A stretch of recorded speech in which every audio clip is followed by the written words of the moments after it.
Hello, dear friends. This is me from the Fix Netflix YouTube channel, and today I will show you how to change your caller ID background screen. Just check my phone.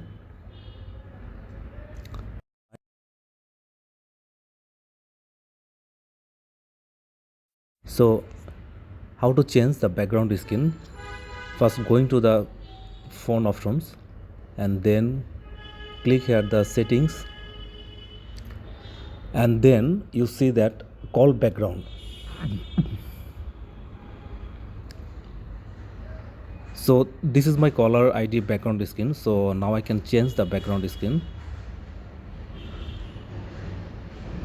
like this, and press the set as call background. Now my caller ID background is screen is changed. Now I check. So call again.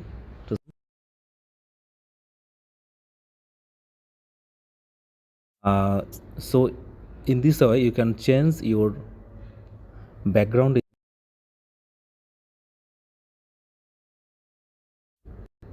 So that's all.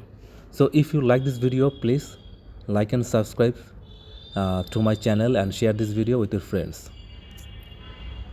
Thank you very much. Bye bye.